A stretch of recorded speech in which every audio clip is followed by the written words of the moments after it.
The broadcast is now starting. All attendees are in listen-only mode. Hello everyone, thanks for joining today's webinar, What's in Store for Employment Law. I'm delighted to say I'm joined by Tim Thomas and Sharon Broughton, who will be taking you through today's presentation. A little bit about our speakers today. Tim is a qualified solicitor and is EF's Director of Employment and Skills Policy, with responsibility for engagement with government, and is regularly called upon to address and advise MPs, MEPs and peers. He also sits on a series of exclusive influential government advisory groups dealing with the UK's exit from EU. Sharon is head of HR consultancy at EF and a chartered member of the CIPD. She has over 10 years HR leadership experience and an extensive knowledge of employee relations, HR strategy and change management across a range of different industries. Before I hand you over to Tim to start, just some general housekeeping points. Your lines are on mute, so please direct any questions via the chat box in the corner of your screen. We'll try and pick up questions along the way, but there's quite a few of us, and I know there's some time reserved at the end for questions as well. Today's webinar has been recorded, and a copy of that recording will be made available afterwards. And there's also a number of polling questions throughout, so I'd encourage you to take part in these. Just in terms of today's agenda, I know we've got a fairly full action-packed agenda to get through in 45 minutes. We're going through gender pay gap reporting, the Taylor Review, EU migration, and some future predictions for employment law from Tim. And then I'm going to hand you over to Sharon, who's touching on some of the more practical implications that you should focus on in your HR toolkit. And that's included subject access requests, pay and benefits, and workplace stress. And as I say, we'll come back for some Q&A at the end.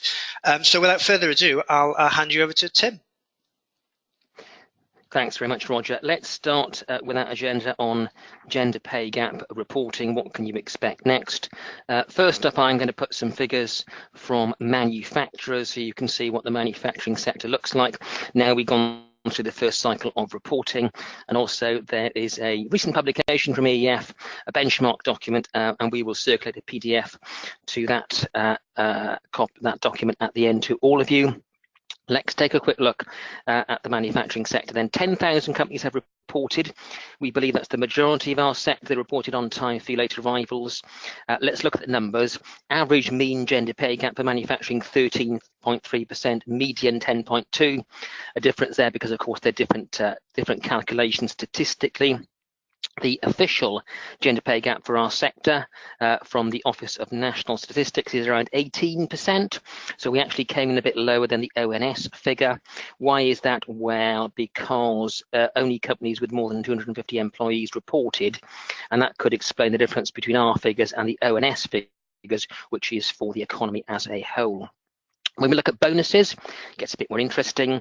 The average mean bonus gap 8.7, the median, as you'll see there, 97.7. Why is that? Well, we looked at all the figures that have been reported for 10,000 companies or so, and when we looked at those, we found some anomalies, we believe. So some companies have reported gender pay gaps of 21,000%. We think that's probably just wrong, but that's skewed that particular figure, and I'll say a bit more about that in the future. Looking at the average proportion of men and women receiving bonuses, it's pretty similar. And when we look at quartile reporting, that is a reflection of the fact that the manufacturing sector is around about 80 to 90% men. So we see top quartile 80-20 split, the bottom quartile 66-34 around split. Now there's clearly an issue in the manufacturing sector with the quartile reporting and the gender pay gap as a whole. So in our report, which you'll get a PDF at, we look at what you can do about that and what you can say positively about that. So on your screen now is a chart we've used in the past at EF to help explain the gender pay gap.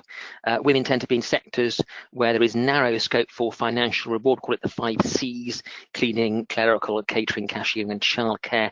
Getting on, women are more likely to work part-time. They're more likely to take time out for childcare during their working careers, and as a result, women remain underrepresented at the top of the seniority chart. Now, if you look at manufacturing as a sector, some stats there for you. Only 35% of girls choose maths, physics, etc. at the age of 16, compared with 94% of boys. Just 7% of engineering apprentices are female. I'll dot around that chart. Just 15% of engineering graduates are female. 686 females sat in engineering GCSE in 2017. 6,325 boys sat the same exam, and just 5% are registered engineers or technicians. And there is a very important point in that chart, which is if you're looking to compile a narrative, if you're looking to explain the gender pay gap in your particular company and you're in our sector, then there's some stats there to draw on.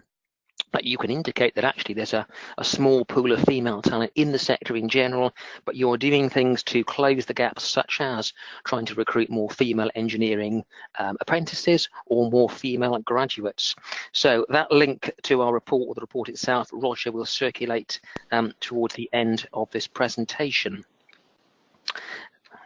So in terms of what next for gender pay reporting, a body called the Equality and Human Rights Commission, the HRC, that's a non-departmental government body with statutory powers, are going to investigate companies that have inaccurately reported their gender pay gap. You'll recall a moment ago I indicated that there was a company that reported a gap of 21,000%. There's companies that report a 0% gender pay gap. And that's the sort of thing that the HRC are going now to be looking at and investigating. And they like to have powers to deal with the companies that have inaccurately reported as well. There is a consultation on ethnicity pay reporting expected shortly. This was a Conservative Party manifesto commitment, which broadly means it's very likely to happen. And don't assume that ethnicity pay gap reporting will be completely the same with gender pay reporting. The metrics could be different, the calculations could be different, the requirements could be different. But that, we think, is coming down the track at us at some time in the near future. And as part of corporate governance reforms, it's been announced that UK listed companies with more than 250 UK employees will have to disclose and explain pay ratios. Now, the concept there is you look at the lowest paid and the highest paid, and you compare them, and you look at how many times more the highest paid person is paid than the lowest paid, a pay ratio reporting requirement. And that's been announced. Don't yet know when it's going to start or what it's going to look like. There'll be some consultations from government, but that certainly is something that is going to happen at some point in the future. Now, I'm going to pause there. Roger said at the start we'll have some polling questions, and I think our first polling question is ready, Roger.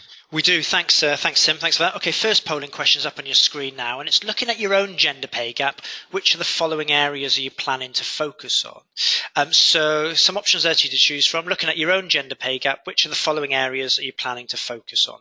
Closing the gap, focusing on narrative, reporting accuracy, communicating with employees, or it might not be relevant or not in scope for your particular organisation. So just a couple of moments there to answer that question. Okay, I can see the results are coming in. They've just picked up again. In fact, hang on, I'll just give you a couple of moments to digest that before I close the poll. Okay, I'll close that poll now and put it up on the screen for everyone to see. Tim, I know you can't see this. Nope. Okay, 51% are saying that's actually not relevant or in scope for themselves, for their own organisation. 26% are focused on closing the gap. 13% focus on narrative. 10% reporting accuracy. 14% communicating with employees. So it seems like it's the first two there are not either it's not relevant, or for those it is relevant to, the majority are focused on closing the gap. I think if you've not reported, because you don't have to, you're not in scope, don't consider the whole thing as irrelevant. That's not the same as not relevant. Do think about what you could or should be doing about gender pay within your organisation generally, and what you can do about the representation of male and female members of staff, because it is relevant to finding your next generation of talent. Closing the gap, that is not a surprise, Roger. Now, that's a tricky one, because we know for the economy in general, the gender pay gap has been around for a very long time, and the causes in manufacturing are deep-rooted, and it's only going to be, I think, over a period of time that we close the gap by, as I've indicated, tackling the issue of female representation. Lots more hints and tips in the report that Roger is going to send to you at the end of this webinar. Let's move on to something called the Taylor Review and employment law reform. Now, Matthew Taylor was chief executive of the RSA, and he was commissioned by government to undertake a review into modern working practices. The background really to this review was the rise of things such as the gig economy, platform-based work, and organisations such as Uber, etc., who have different methods of operation. So Taylor reported in July 17, a year ago now, wide-ranging review, 53 recommendations, government accepted 52, rejecting just one. If you want to know what the one was government rejected, it was to reduce the difference between the national insurance contributions of employees and the self-employed. As part of Taylor's review, he looked at a number of issues, not just employment law, also tax, and he looked at the difference that people pay in terms of tax if you're employed versus self-employed, and made some recommendations in that field, and the one he made on national insurance was rejected.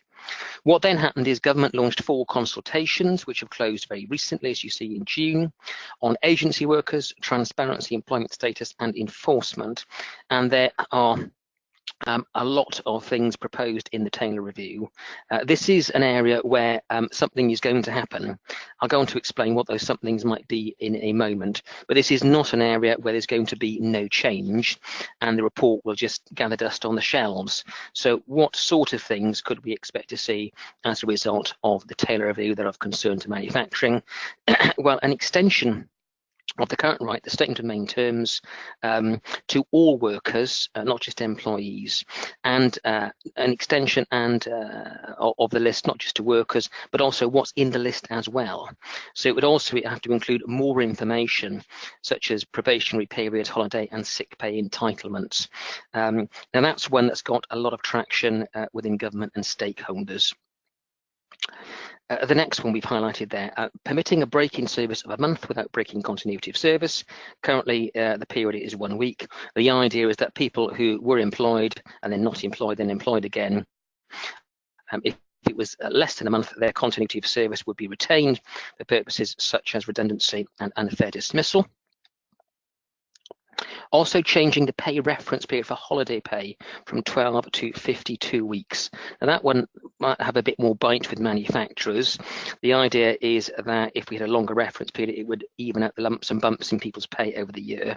There are also proposals to give HMRC greater powers to enforce the payment of holiday pay as well. So holiday pay and the calculation of it firmly in the sights of Matthew Taylor. And a right for all workers, not just 0 hours contract workers and agency workers, to have a more stable contract. Conceptually, that looks like a right to request. So if a 0 hours contract worker had been working a certain number of hours over 12 months, they could request a permanent contract for that certain number of hours. Similarly for agency workers, if an agency worker had been with a hire up for more than 12 months, they could then request a direct contract with the hiring company and essentially cut out the agency.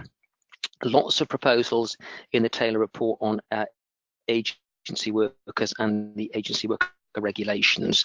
And again, Roger, perhaps we can, at the end of this, post up the link to the Taylor review so people can see exactly what is in it. We can, Tim, yeah. Thank you. Lastly, the possible introduction of a higher minimum wage rate for workers on 0 hours contracts. That could be wider than the bullet on the screen. Conceptually, what that would look like is if you've got workers who don't have guaranteed hours, then the minimum wage would be higher for those workers than those who have minimum hours guaranteed. Now, is there time for Taylor with Brexit going on? Government's under pressure to look at domestic policy as well as Brexit. They want to make it clear that they haven't completely taken their eye off the ball. They want to get some parliamentary time for Taylor, even though much of it is taken up with Brexit bills. They'll need some parliamentary time, but some of this can be dealt with through what we call secondary regulation, which is a much quicker and swifter way to achieve change. The government needs to respond to those 4 consultations I mentioned. They're probably going to do that in the autumn. They're likely to do before recess. Parliament has just gone on their summer holidays. They won't be coming back until September, but we can expect government to respond fairly swiftly thereafter. And there are rumours around the abolition of something called the Swedish derogation. If you employ agency workers, you may know what that is. These are pay between assignment contracts which have always been somewhat controversial, but certainly we're picking up vibes that the Swedish derogation may be abolished in entirety. Now I'm going to pause there, and at that point, Roger, I think we have our second polling question. We do, thanks Tim. Second polling question's up on your screen now, and it's regarding the Taylor Review, as Tim's been talking about. So which areas of the Taylor Review are most likely to have an impact on your own business? So 4 possible answers to choose from there. Changes to agency workers' regulations, changes to holiday pay and sick pay calculations, changes to 0 hours contracts, or changes to national living wage. We're looking for which area the Taylor Review are most likely to impact on your business. Okay, I can see the responses coming through. Thanks for taking part in those. I'll now close that poll and put the results up so we can all see them. The results up on the screen now. Tim, again, I'll just do the translations. 57%. Okay, well, clear majority here. 57% are saying changes to holiday pay and sick pay calculations. 27% changes to agency worker regulations. 14% changes to national living wage, and just 2% changes to 0 hours contracts. Thanks, Roger. That sort of fits within our normal market intelligence. Holiday pay, sick pay, working time calculation in general, the involvement of HMRC in enforcing those, all on the cards, I would say. And that area is not an area of is something going to change, it is a what is going to change. And to build upon the point I made a moment ago about parliamentary time, government can achieve change in those areas relatively swiftly and without taking up a lot of parliamentary time. So I would say keep in touch with the EEF, keep in touch with our policy unit here, and we will report back as soon as we know more. We are expecting an announcement in the autumn on all issues, including that one. So let's move forward now to talk about EU migration. Government's published actually 2 white papers in recent days, a large white paper a few days ago, and yesterday another white paper. So government is now putting some flesh on the bones of its proposals for what does the UK migration system look like after we leave the European Union. EEF's provided and produced a number of charts and papers and tools on this. One is on your screen now. We have a recent report out called Navigating the Migration Minefield. Roger will circulate the link to you all. It's on our website. We also have an EEF Brexit toolkit, and the link's at the end of this. So if you want some help with navigating your way through the Brexit minefield and want to know more about this and other topics, the link is at the end of this webinar, and I do encourage you to have a look to see what we've got on our website. Lots of useful tools and articles and information there to help you identify the issues and work out a strategy. So on your screen now is a chart. With this one chart, we have attempted to summarize everything that government is planning. This chart, I would say, is a living document, which is code for saying, as something changes, we change the document. Currently, this is good as of Monday of this week, when I last met officials and could baseline this document against what they are planning to publish. So I'm going to talk you through this document now. I'm going to start on the left-hand side and move to the right-hand side, and I'm going to start with the bubble that says March 17. That's pre-Brexit. Anytime before that, Article 50, which was a notice to quit, we gave that to the EU in March 17 and essentially said we're leaving. Article 50 therefore means 2 years after we give a notice to quit, we go. Therefore, we leave in March 19. So in that pre-Brexit period, which we're in now, EU citizens continue to exercise the right to come to the UK. They can live, work, study, access public funds and benefits, etc., in the same way as they currently do, because we're still members of the EU until March 19. Now, there's a process called settled status, which is due to open in a sort of beta phase by the end of 2018. Now, EU citizens can apply for settled status, that is permanent settlement, the right to stay in the UK indefinitely, after 5 continuous years lawful residence in the UK. So if you've been in the UK for 5 years and you're an EU citizen, you can claim this new status called settled status. If you haven't been here for 5 years, you can claim pre-settled status, and you can stay as long as you need to get you to the 5 years. Eligible family members can also apply for their settled status as well. That's the pre-Brexit phase, takes us up to March 19. Now, the full settled status system, where you can apply and get your either pre-settled status or settled status, that opens in March 2019.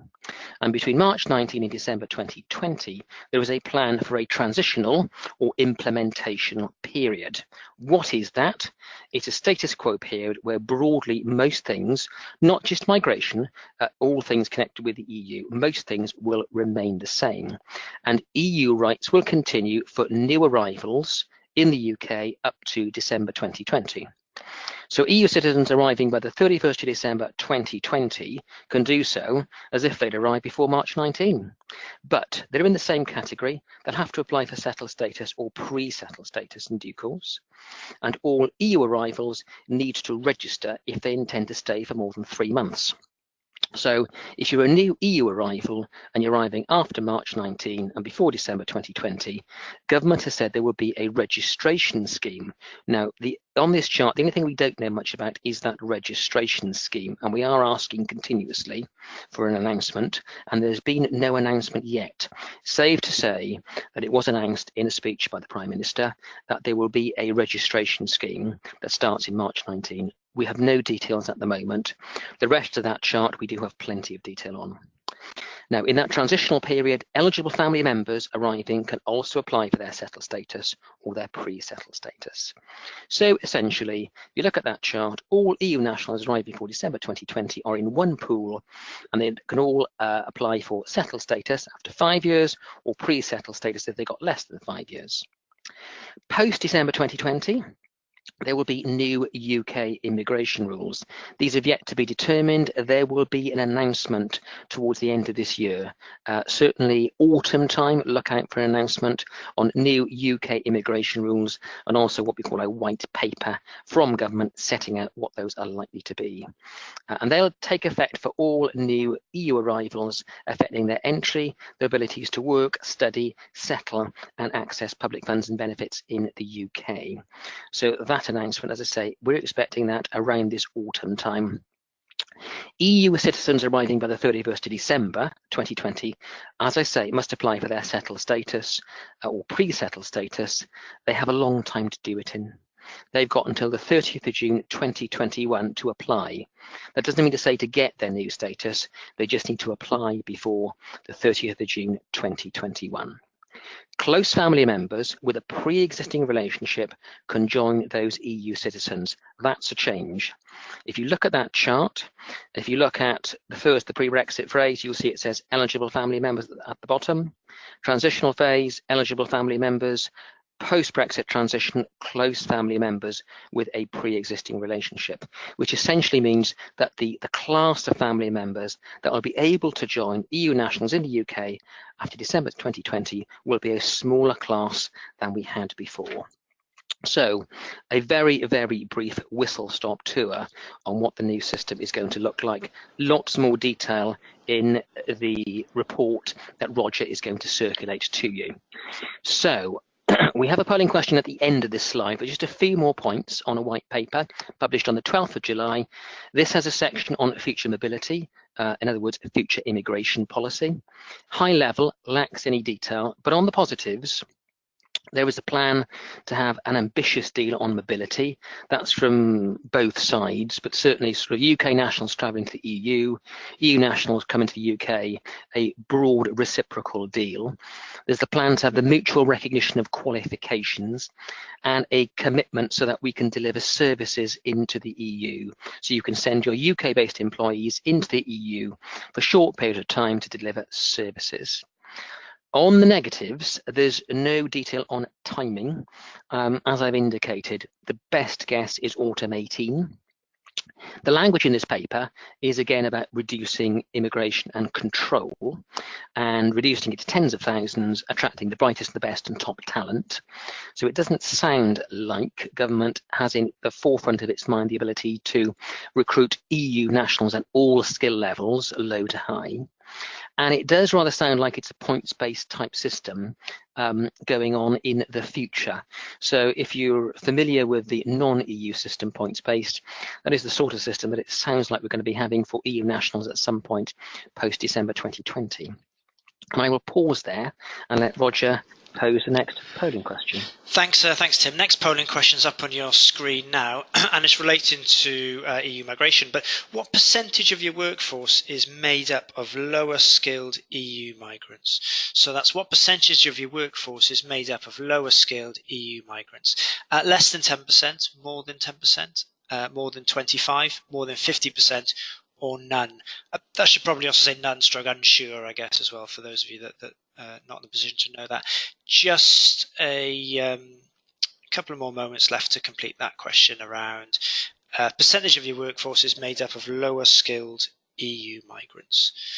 Okay, and we've got a good number of people completing that. Thanks again for participating. I'll close that poll and I'll share the results up on the screen so we can see. Okay, Tim, 41%, less than 10%. Okay, so 41% less than 10%, followed by 26%, none, 17%, more than 10%, and 12%, more than 25%, and just 5%, maybe as you'd expect, more than 50%. Okay, thanks, Roger. So we've got, I don't know, something over 50% or so that have some EU nationals at lower skill levels.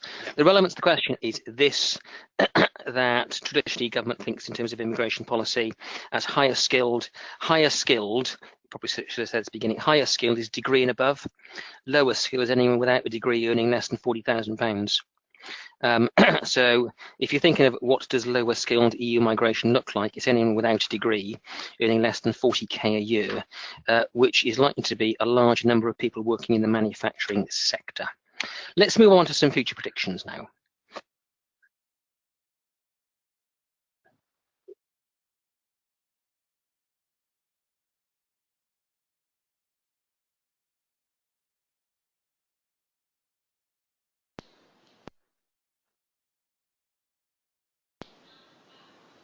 Hello, Tim.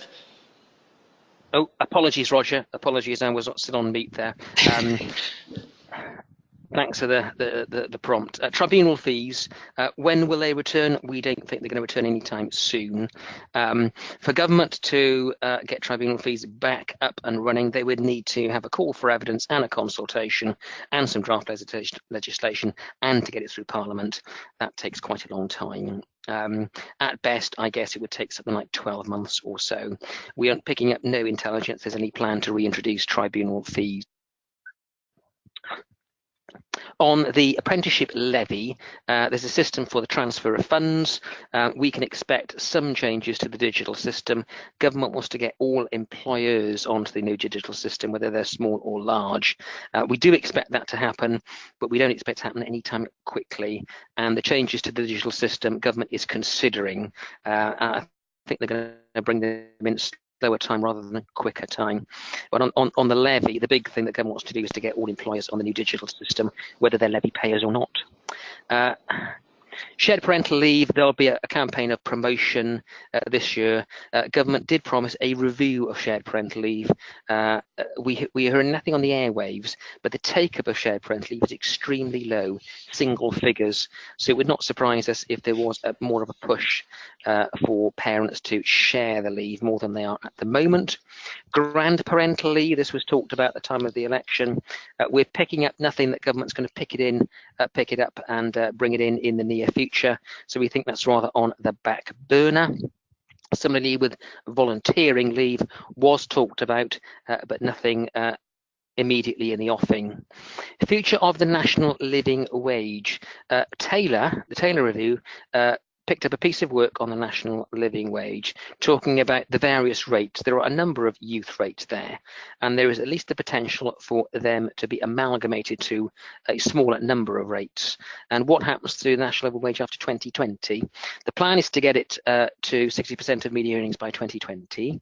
If that happens, we believe that it would look something like £8.61 an hour by 2020, and thereafter we think it would just rise in line with the median earnings. But that is our guess. There's a body called the Low Pay Commission. They will be reporting soon, and it's worth looking out for the Low Pay Commission report because that will recommend any changes to rates. And the immigration skills charge, that's currently £1,000 a year. The Conservative Party manifesto highlighted that it would move to £2,000 a year. That's per year per person. No immediate intelligence when that change would be brought in, save that it was a manifesto pledge. And the usual line is that if it's a manifesto pledge, then government will ensure that it carries that out. A few highlights on the journey for the HR practitioner over the next few months or so. I will just highlight a few for you. Parental bereavement leave and pay 2020, awaiting a response from government to a consultation. Again, that's not an issue of is this going to happen? That's an issue of it's going to happen. It just depends how. National minimum wage, living wage increases, April 2019. Those will come in there. How can we miss it? The UK leaves the EU 29th of March 2019. Hopefully that interim implementation period I highlighted earlier will kick in, that takes us to December 2020, but obviously a key date in anyone's calendar. Abolition of childcare vouchers, October 2018. And look out September, October 2018 for a report from a body called the Migration Advisory Committee, the MAC. They will be reporting, a very influential body, on the future of migration policy for the UK, between the UK and the EU or EEA in the future. Just a few highlights for you to take away.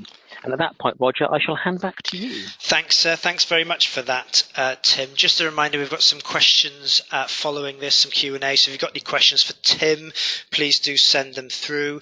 We've got Sharon Broughton, who's been waiting quietly in the wings there. Hi, Sharon. Sharon's just going to be taking you through some practical themes there, picking up on some of the elements in Tim's presentation. So practical themes for your HR toolkit. So Sharon, if you're there, I'll hand over to you. Okay, thanks, Roger. So in this section, as Roger mentioned, I'm going to pick up on the key practical considerations that you want to be tying in with the topics Tim's expertly talked about earlier in this webinar. And obviously you should be looking at planning and actions to bolster your HR toolkit for the rest of this year and into 2019. So one of the areas which I won't cover in any detail is gender pay reporting, because obviously Tim mentioned EEF report, and there is a really useful section in there on practical considerations, which obviously I'd highly recommend reading, and Roger will give the link to that at the end of the session. So the first area I would suggest is high on your agenda is going to be dealing with subject access requests. So especially following the additional requirements that were brought in under the GDPR. Since the illustrious date, the 25th of May this year, organisations we have been working with have certainly been reporting seeing a steady increase in the number of subject access requests that have been made by employees. That's both just generally and as is usual pre the 25th of May on the commencement of formal processes such as grievances and even redundancy process. One of the key factors in this is obviously the media coverage the GDPR generated means that both as an employee and generally in day-to-day life, people are more alive to their rights in relation to personal data. So it's even more important that you know and understand your legal obligations and you're giving due consideration to processes and procedures that you've got in place to deal with the receipt of such request. So as data controllers, which I'm assuming the majority of you are on this call, you're going to have to supply information about all the personal data that you hold on an individual on receipt of a request from the individual. So whether you hold that data electronically, if it's paper-based or it's a mixture of both, the process of collating and reviewing that data is going to be very time-consuming and is going to involve all areas of the business. So you really must ensure that firstly the data that you're providing falls within the criteria of a request made. It doesn't reveal information about a third party without their consent, and finally you can justify your reasons for holding and processing the data itself. So in light of the fact that GDPR is requiring you to provide provide information about individual rights in your privacy notice to employees, it's going to be drawing attention to employees making subject access requests and obviously the other specific rights. So there are a few practical considerations that we'd suggest you look at to prepare you in dealing with these. In our view, we wouldn't suggest that you go as far as having a separate individual rights policy for employees in addition to the information that you've already got in your privacy notice, but you may choose to do so. So for example, if you did choose to do that, it might encourage a request to be submitted in a particular way so that it can be easily dealt with.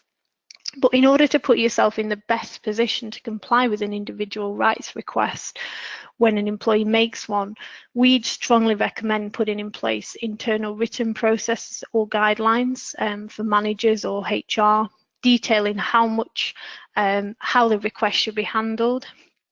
So in general terms, what we'd suggest is your internal processes should include the following types of provisions. So allocating responsibility for dealing with the request, whether that's direct to your data protection officer if you've got one, or if it's via your HR or your IT team. Pointing to where the requester's personal data is most likely to be found. So systems such as your HR database, email systems, paper-based personnel file.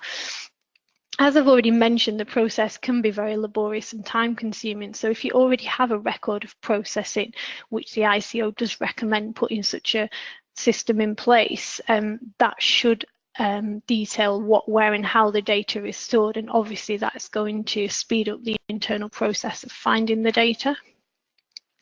One of the other areas we'd suggest is setting out the criteria that must be satisfied if you're going to justify refusal to comply with any requests that are made or seeking to extend the time to comply with the request. Your company should consider, in line with legal parameters, what types of requests could trigger an extension or a refusal. So those that are dealing internally with the requests already made have detailed guidance. So again, that avoids unnecessary delays in the early stages, especially when you consider the shortened time frame to deal with subject access requests. One of the key things that most people speak to EEF about is template documentation. So another area that we'd obviously suggest you look at is putting together template documents such as acknowledgement letters, letters explaining any reasons for delay, a letter confirming the substantive response and the explanation taken to comply with the request.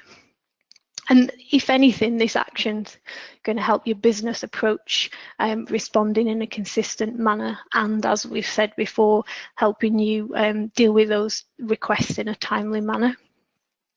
The other area that we'd also suggest looking at is directing how requests and responses should be recorded. So maybe that's an internal register that you put together which details dates, request details and response details.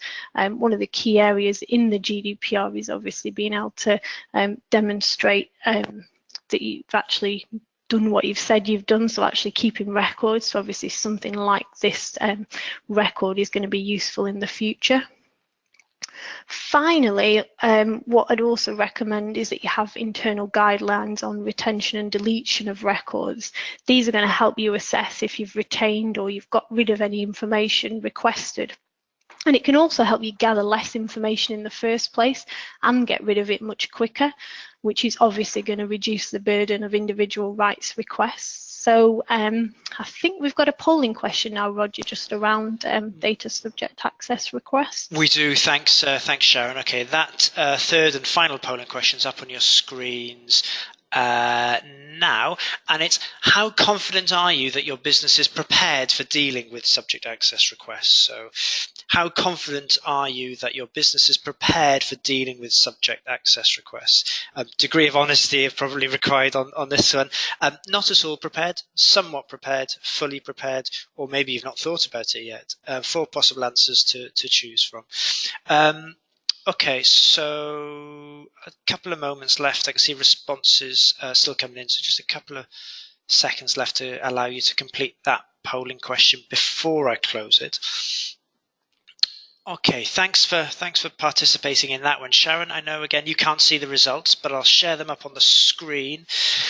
for our audience today. Okay, 67% are saying it's somewhat prepared. 16% are being perhaps generally honest here and saying not at all prepared. 14% are fully prepared, and just 3% have not thought about it. So, in the main, people are either not at all or somewhat prepared, I think. Okay, thanks, Roger. It's not too much away from what we thought. Obviously, most people, we assume, so far this year have just been focused on putting in place the formal documentation for dealing with the GDPR. So actually, obviously, the subject access request side is further down the to-do list than actually dealing with all of the formal parameters of the GDPR. One of the things I would suggest is on our website we've got quite a lot of guidance on GDPR and specifically subject access requests, and there's also a seminar series which there's a link to at the end of this webinar, which deals with sort of practical applications for dealing with subject access requests and generally GDPR. The only other thing I'd obviously refer you to as well is employees do have various options available to them if they believe you've not dealt with their request properly, not least reporting to the ICO. So obviously it's quite important to have a think about now while you've got the time and the resource about your internal processes and procedures. Okay, so second on your HR action list, we should be your pay and benefits strategy, specifically because we've got the increased focus on pay with gender pay reporting requirements and obviously the planned additions that Tim's mentioned earlier. As a business, it's key that obviously you can justify your pay and benefits structure and the decisions that you make around that. So whether this is tightening up your existing structure, ensuring managers make decisions in a consistent and agreed way, or just completely overhauling the way you manage your pay structures and decisions. So even though the gender pay gap doesn't necessarily indicate that there's unequal pay in your organisation, it's still problematic, and it's often an indicator of equality issues within the workforce. So what we're suggesting here is better to have either engaged your workforce or done some work in the background about addressing your pay structure. A useful first short-term action is to consider pay benchmarking, so your understanding of the business where you sit within your marketplace. This should help inform pay decisions, whether that's negotiated pay increases or just to justify an overhaul of the system. In the medium and long term, we'd suggest you ensure you have in place strong justifiable pay and benefit structures which align your pay and benefits to skills. Usually this is going to involve competency-based frameworks and skills matrices, but the best way of tackling this, we would suggest, is looking at a job evaluation scheme.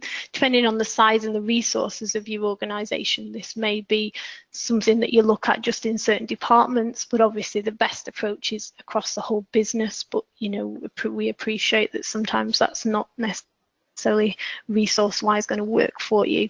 The bonus with job evaluation is it's going to provide a logical explanation of why one job role holds more value than another, both in demands of the role and financially when you link it to your pay grades.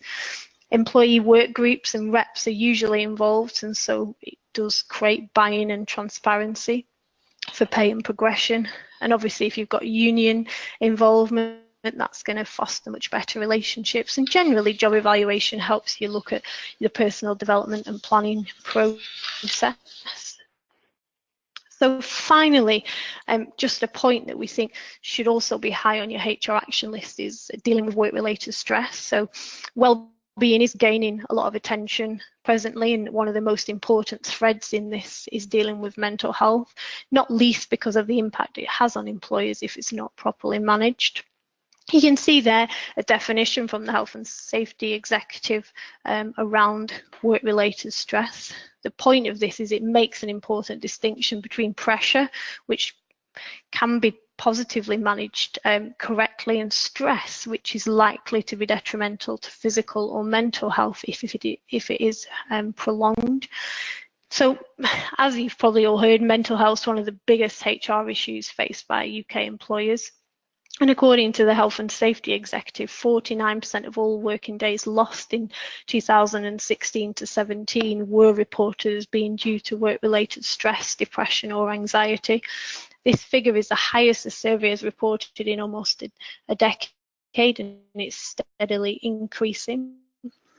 As this clearly highlights how successfully workers are able to manage not only work-related stress, but also that which originates at home or in their personal lives, is going to have a huge impact on businesses' productivity and staff retention, and obviously, most importantly, for most businesses, profitability and stability. So the management of it is something that should be on the agendas of company senior management discussions. The HSEs helpfully identify 6 key areas of work design or stress that, if not properly managed, are associated with poor health and well-being, lower productivity and increased sickness absence. EF recommend using these areas to help you understand your workplace benchmark for stress and putting in place practical steps to address these. The stresses that it covers specifically are, you can see them listed there: demands, control, support from managers and support from peers, roles, working relationships, change. And we'd also suggest, if you're looking at using these stresses, that you look at the actual hours spent on work and the home and health impact that has. Obviously, the idea for using these stresses is aspirational, but hopefully together they're going to define the characteristics or culture of the organisation and help you effectively manage stress. So just a few quick tips just to finish off on sort of our experience in using these stress indicators. What we'd suggest is building a bank of questions, either for an online survey or using in a focus group, or if you've got the resource and time, individual interviews with designated groups of employees. For the latter two, the focus group and individual interviews, we'd suggest using either impartial or external support. So obviously you can encourage employees to give frank and honest responses. It's also useful to consider using open questions, so whether that's face-to-face or using the online option, that also is going to give you a good idea of people's responses to the questions openly, rather than obviously within set parameters of answers. Just brought up here a couple of ideas that we've used when we've approached this type of work, using a bit of a traffic light system, looking at the overall responses given, and obviously where appropriate, breaking these sections down into subsectors and departments within the organisation. So obviously this gives you a nice way of looking at a targeted action plan. A couple of final points. Going to be really important that you have a top level buy-in from this, and a buy-in really to take action as a follow-on, because obviously if employees are going to partake in this, they want to feel that, having opened themselves up to some of these questions, that actually something's actually going to happen, and something quite meaningful. So that's it from me. So hopefully some of those tips and experiences that I've mentioned there will be helpful, and I'll pass you back to Roger. Thanks very much for that, Sharon, and thanks also to Tim. I'll let you both get your breath back. We've still got very close to the allotted time, if it might be a bit over, but I know, Sharon, Tim, you're still around for some Q&A. So if you've got any questions, we've still got a bit of time left. If you want to pop them through into the question box, we'll get through to them. Just while you're putting the questions through to Tim and Sharon, worth letting you know about some seminars and events and toolkits that are coming up that might be of relevance to you. So Practical GDPR seminar, I think Tim and Sharon both mentioned that. Link to that is up on the screen as well. I'll also post that into the chat box as well. Employment law briefings are being run up and down the country as we speak, being scheduled for a couple of weeks' time. And the EF Brexit Toolkit, which Tim mentioned, well, I've included the link to the Brexit Toolkit for those of you that's likely to impact on. Okay, time for some questions, I guess. Probably the first one I think that's come through might be for you, Sharon, if that's okay. And it's someone asking about templates available for dealing with subject access requests. Is that something that's available? Yes, within our members section of the website, there's lots of guidance and top tips within there, and then more practical guidance and templates specifically will be provided in the seminar that you just referred to. But I'd say first of all, have a look on our website, and obviously if you can't find what you're looking for there, maybe speak to your advisor or contact us on the information that Roger will give you shortly. But yes, there's definitely plenty of tips and templates that we can support you with. Okay, thanks for that, Sharon. I guess the answer is the help is out there. That's the good news. Tim, I've got a question. I think this is best placed with you. And this is clearly around gender pay gap reporting. But what happens when HMRC write to you and say they don't believe your figures, they think you've made a mistake? Someone's asking how they know that. They know that, but well, HMRC, it'll be the Equality and Human Rights Commission, the HRC, that will come to you saying, we think your figures are wrong. That will be based upon all the figures that have been loaded to the official government website. So we know from all the work we've done with our members and from ONS work on the economy as a whole, it's very unlikely that you'd have across the piece and you report on a number of metrics, a zero metric across the board. Statistically, it's just very, very unlikely. Equally, it's unlikely you'd have a gender pay gap of some 21,000% or so. So they will base that on a feeling of where you are on the spread of companies that have reported. They won't know, but they will come to you on that basis. And then they will want to have a look at your figures and see how you came to those numbers. Okay. So it's if you like, it's a look at the marketplace and where do you fit within that. Okay, thanks Tim. Sharon, I think is another one for you here, and it's about, you mentioned impartial interviews for workplace stress. Who would you recommend using, or would you recommend using internal or external colleagues for that? I'd probably suggest best case scenario would be to use a completely external party, purely and simply because employees, you would hope, will be much more open and honest if they know that it's someone completely impartial. Nobody's got any links internally with the organisation, and obviously the key thing there is how the organisation communicates the handling of those interviews, what's going to happen with the information. Is it going to be collated in a confidential manner so nobody can individually be identified from the questioning? Obviously, if that's beyond your means and resources, then obviously if, for example, you used your internal HR team to pick those up, again, it'll be all around the communication piece, which is, I suppose, the most important thing to create that buy-in from staff to be open and engaged in the process.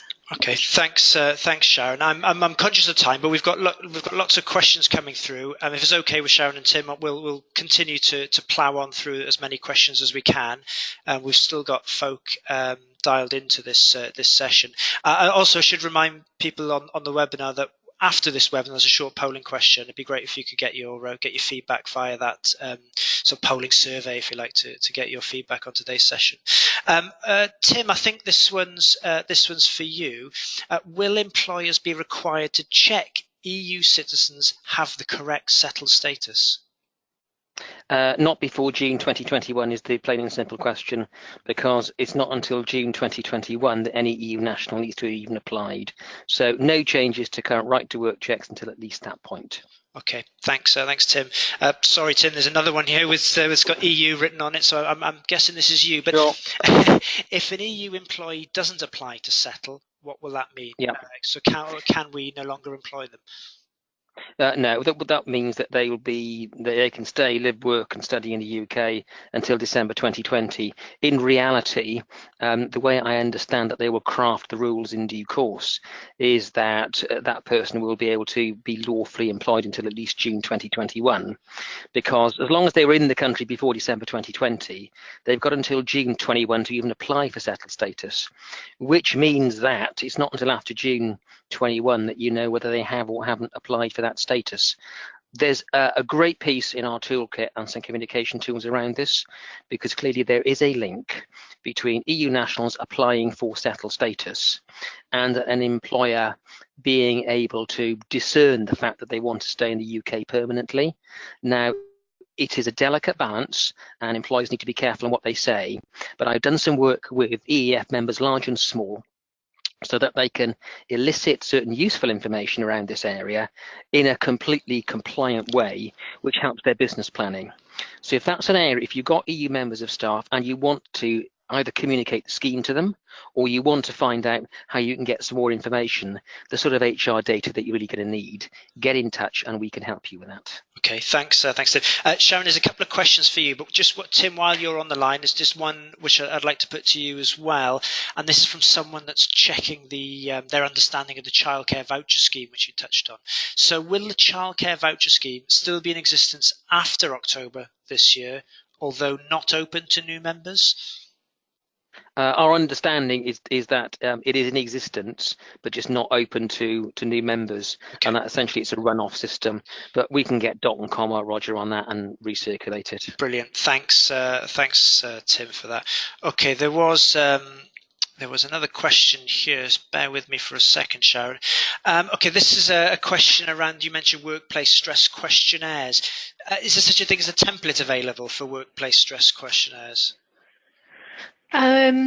We can support you within EEF with creation of that. We have got templates that we've used for various different members of EEF that obviously if you did want support from us, we can discuss that further with you. We don't have a specific template that is free as part of our membership or is available online in the guidance documents, but again, obviously have a look at the Health and Safety Executive website as well, because obviously the stressor information that I mentioned is on there as well, you know, if you want to get an idea, but get in touch if not, and we can certainly discuss through how we can help you.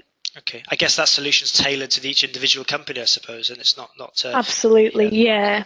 You know, we can use a template as a starting point, but generally we'd want to tailor it to the areas that you're specifically looking to address. Okay, Tim, I'll keep going if that's okay with Tim and Sharon. I'll keep going while we've got people dialed in. Tim, this one's probably for you, but it's about payslip changes. Have we got any more details on payslip changes for 2019? No, they'll have to delay some regulation or legislation, in all honesty, Roger. They'll probably need to respond to the Taylor review first formally, because it was one of his recommendations. It's one thing that is going to be taken forward. It just depends how they do it. The idea is that everyone gets payslip, including workers. How they're going to do it, we don't yet know. We expect they will need to lay some instruments before Parliament.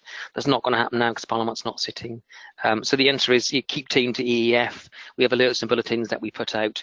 As soon as we even see the draft, we'll put a bulletin out. Okay, all right, fine. I think there's probably time for I'm just going to maybe one more. Let's squeeze this one in. But Tim, it's favourite subject again, EU workers. Do we know the charges for the settled status for EU workers? If they aren't eligible for the settled status and go for the pre-settled status, do they automatically get enrolled to settled status once they cover the 5 years, or do they have to apply for settled status? Right, the way it's going to work is that you've got to apply. So you will apply for wherever it's going to be. So if I've been in the UK for 5 years and I apply and the application is in order, I'll get settled status. If I've not been in for 5 years, I will automatically get pre-settled status. What is that, you ask? Pre-settled status is effectively 5 years leave to remain in the UK. And at the end, and during that period, or at the end of that period, when you've got your 5 years, you then apply for your settled status. You only pay the fee once. So you make one application, you pay one fee, you get either settled status or pre-settled status. If you get the pre-settled status, when in due course you convert that to settled status, you don't pay the fee the second time. What's the fee? £65 for an adult, £32.50 for a child. And a child in this case is someone under the age of 16. So £65 for an adult, £32.50 for someone under the age of 16. One fee, whether you're applying for pre-settled status or settled status. Excellent. Thanks for that, Tim. Okay, I think we're coming up to about the hour now, Tim. I don't think we can afford your fees for much for much longer. We've answered the majority of questions. There's a few technical questions around GDPR, I think, which might need a bit of sort of further exploratory work, and we'll take those offline if that's okay. We won't leave any questions unanswered at the end of this session. We'll come back to you offline if you have raised a question. Look, that leaves me just about time to say thank you for participating in today's webinar and taking time out of your schedules to be with us. Thanks, Tim and Sharon, for your time. Really insightful look at some practical and some sort of upcoming topics there in the world of HR and employment law. A reminder to complete the survey just on close of this webinar. You really do appreciate your feedback. Gives us a good insight into what future webinars we might want to cover in terms of topics and subjects. So that just about leaves me time to say good afternoon and have a great day, everyone, on the webinar. Thank you.